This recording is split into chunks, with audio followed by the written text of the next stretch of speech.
संजोग से ever green public school जो मिसरवलिया माधोपुर जलालपुर के अंदर स्थापित हुआ है, उसका भी आज स्थापना दिवस है। मैं इस विद्यालय के लिए भी शुभकामना करता हूं कि विद्यालय भी आज के बच्चों को एक अत्याधुनिक शिक्षा तो दे ही, संस्कारिक शिक्षा भी देने में कामयाब हो। यह शिक्षक एक छात्र के रूप में ही नहीं, एक कुशल छात्र यहाँ बनाने का काम यह विद्यालय कर सके। एक छात्र भी वैसा छात्र जिनमें सब स्तर के गुण हो, सामाजिक भी गुण हो, संस्कारिक भी गुण हो और एकेडमिक भी उनको शिक्षा का ज्ञान हो। यह भाव देने में, यह प्रवेश कराने में विद्यालय सफल हो। मैं विद्यालय के डायरेक्टर रोहित जी को, उनके टीम के लोगों को भी मैं बधाई करता हूं कि आप इस विद्यालय के माध्यम से एक ऐसा संस्कार देने का आप काम शुरू करिए कि आपके विद्यालय में आने वाले लोगों का पता लग जाए। हर गार्जियन चाहे कि मैं एवर ग्रीन पब्लिक स्कूल में ही अपने बच्चे का एडमिशन कराऊं, लेकिन इसके लिए आपको मेहनत करना पड़ेगा, परिश्रम करना पड़ेगा, आपके टीम के लोगों को लगना पड़ेगा। आपके टीम के लोग मैंने सभी शिक्षकों को, शिक्षक कर्मचारियों को लगना पड़ेगा कि नहीं, मैं विद्यालय में एक सेवा भाव से इस भाव को और बच्चों के उन्नत एक बच्चा, एक छात्र बनाने के दृष्टि से मैं विद्यालय में काम कर रहा हूँ। और यही मैं आज के इस एवर ग्रीन पब्लिक स्कूल के स्थापना दिवस के अवसर पर, जो बिहार का स्थापना दिवस के दिन ही स्थापित हुआ है, इसको मैं बधाई और धन्यवाद करता हूँ। आशीर्वाद और शुभकामना देते हैं। धन्यवाद। सर, ये विद्यालय का जो स्थापना किया गया है, बिहार दिवस का स्थापना के साथ जोड़ कर ही किया गया है, ताकि जिस तरीके से हमारा बिहार विकसित हो रहा है वैसे ही हम जलालपुर को विकसित कर सकें। यहाँ के बच्चों के लिए एक उन्नत शिक्षा का व्यवस्था किया गया है, जिसमें सबसे इम्पोर्टेंट बात जो डाला गया है कि पूरे जलालपुर में कहीं भी डे बोर्डिंग स्कूल का व्यवस्था नहीं दिया गया है, जिसमें बच्चों के लिए सैनिक स्कूल का, नवोदय का, नेत्रहाट का तैयारी का विशेष व्यवस्था रखा गया है। साथ में जो हमारे टीचर्स का कम्बिनेशन है, कुछ टीचर्स हमारे आउट ऑफ बिहार हैं, कुछ टीचर्स हमारे छपरा से हैं और कुछ हमारे जलालपुर से हैं। इसका ये अर्थ है ताकि हम अपने पूरे भारत का जो कल्चर है उसको एक साथ हम जलालपुर में ला सके, ताकि एक उन्नत शिक्षा का व्यवस्था करके अपने जलालपुर को आगे चलने के लिए अग्रसर कर सके और हर बच्चे के भविष्य को एक उन्नत दिशा दे सके। इसी पर्पज से हमको यहाँ के जलालपुर के कुछ टीचर्स हैं जो कि हमको छपरा से इनवाइट किए ताकि एक स्कूल का यहाँ पे स्थापना किया जाए। और सबसे इम्पोर्टेंट बात है, हमारे आने का मतलब है कि हम यहाँ पर एक ऐसे स्कूल को ला रहे हैं जो +2 स्कूल आ रहा है।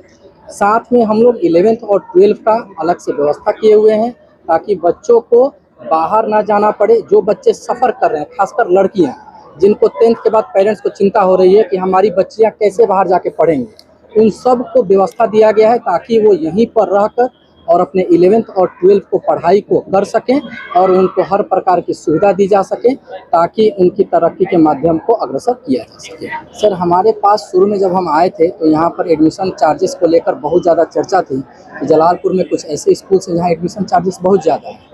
हमने हर वर्ग को जोड़ने के लिए एडमिशन्स को फ्री किया हुआ है और ओपनिंग तक हम एडमिशन्स को फ्री कर रहे हैं। इस मंथ के लास्ट तक हमारा कंप्लीट एडमिशन फ्री किया गया है। अभी तक हमारे पास 250+ एडमिशन्स आ चुके हैं और हमारा टारगेट है कि इसको 500 तक हम लोग फ्री एडमिशन्स को रखते हुए बच्चों को हम आगे ले जा सकें। हमारा जो स्कूल का फी स्ट्रक्चर है इसको भी बहुत नॉमिनल किया गया है ताकि हर वर्ग को हम जोड़ सकें। इसके साथ सर, जो डे बोर्डिंग की व्यवस्था दी गई है, आप अपने घर पे सर किसी ट्यूटर को बुलाते हैं तो वो सर 2000-3000 आपको चार्ज करते हैं। हमारे पास उनको 300 से 500 रुपया में व्यवस्थित किया गया है ताकि आप 2 से ढाई घंटे का हमारे पास ट्यूशन लेते हैं और मात्र 300 से 500 रुपया पे करते हैं। ऐसे आप किसी को घर पे बुलाते हैं तो किसी एक टीचर को बुलाते हैं, एक सब्जेक्ट प्रॉपर पढ़ाएंगे। हमारे पास ट्यूशन में भी 3 से 4 टीचर का व्यवस्था किया गया है जो प्रॉपर एजुकेशन को सर आगे अग्रसर कर सकें। जी मैम, बस की सुविधा दी गई है।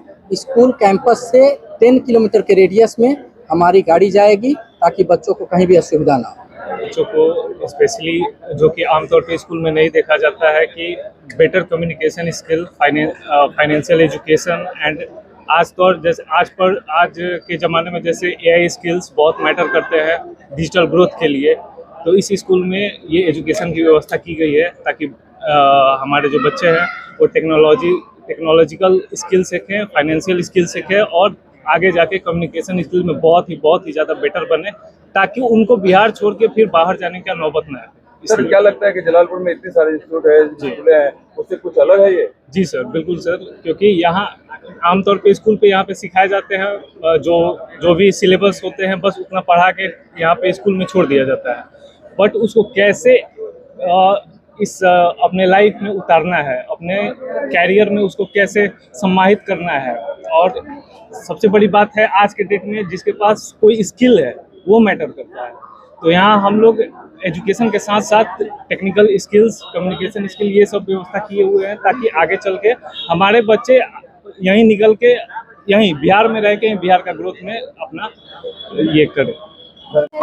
हमारा जो स्कूल है यहाँ पर हम लोग एक तो पहले जो यहाँ जितने भी लोकल स्कूल है वहाँ पर डिजिटल बोर्ड नहीं है। हम लोग जो बच्चों को पढ़ाएंगे वो दिखा कर पढ़ाएंगे ताकि बच्चों को लॉन्ग टर्म वो चीज़ याद रहे। और हमारे पास कंप्यूटर लैब की सुविधा है जो यहाँ लोकल स्कूल में हर स्कूल में उपलब्ध है, लेकिन वो बस नाम के उपलब्ध है।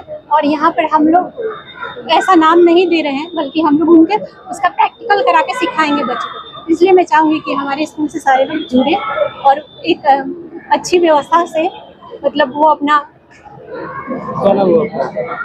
क्या नाम है मैम आपका? मेरा नाम श्वेता दास है। पढ़ाई का बोझ बच्चों पे लाद रहे हैं जिसके कारण बच्चे डिप्रेशन का शिकार हो रहे हैं। जी जी। हम ऐसी व्यवस्था लाए हैं, कुछ ऐसे टीचर्स लाए हैं जैसे बच्चों को एक बॉल के साथ हम ग्राउंड में लाते हैं। आज उनको हमको 4 वर्ड मीनिंग सिखाना है। एक बॉल को थ्रो करेंगे, बॉल जाके सर मिट्टी से टकराएगा, हम एक सॉइल का स्पेलिंग सिखा देंगे। बॉल जाके सर वॉल से टकराएगा, एक वॉल का स्पेलिंग सिखा देंगे। बॉल जाके सर एक ईंट से टकराता है, वहाँ हम ब्रिक्स की स्पेलिंग सिखा देंगे। बॉल जाके सर एक ग्रास पे टकराता है, हम उनको एक ग्रास की स्पेलिंग सिखा देंगे। इस तरीके से खेल खेल में आज हमने 5 वर्ड मीनिंग बच्चों को समझाया। तो ऐसे ही सर हमारी शिक्षा ऐसी है जो प्रैक्टिकल एजुकेशन को लेकर चल रही है, जहां हम थ्योरी के साथ साथ बच्चों को प्रैक्टिकल एजुकेशन की तरफ अग्रसर कर रहे हैं। और हमारे पास जो फील्ड की व्यवस्था है ये इसीलिए है ताकि हम बच्चों को उस दिशा में ले जा सकें जहां वो अपने खेल खेल में शिक्षा को अनुभव करें और अपने आप को आगे ले जा सकें। अपने पास रखे हैं कि बच्चों के लिए जो कि +2 के बाद हम जीके पढ़ रहे हैं, जीएस पढ़ रहे हैं, रीजनिंग का तैयारी कर रहे हैं, इनको क्लास 4 के बाद ही हम अपने स्कूल में लागू किए गए हैं ताकि बच्चों को जीके का, जीएस का और रीजनिंग का व्यवस्था दे सकें, ताकि बच्चे आगे जाकर जो +2 करने के बाद सफ़र करते हैं सफ़र ना करें। उनको बचपन से ही ध्यान रहे कि हमको किधर स्किल्ड होना है। बहुत सारे हमारे पास स्किल्ड लोग हैं जो उनको सिखा सकेंगे कि शिक्षा के अलावा किन किन क्षेत्रों में हम खुद को डेवलप कर सकते हैं और उनको आगे ले जा सकते हैं। धन्यवाद।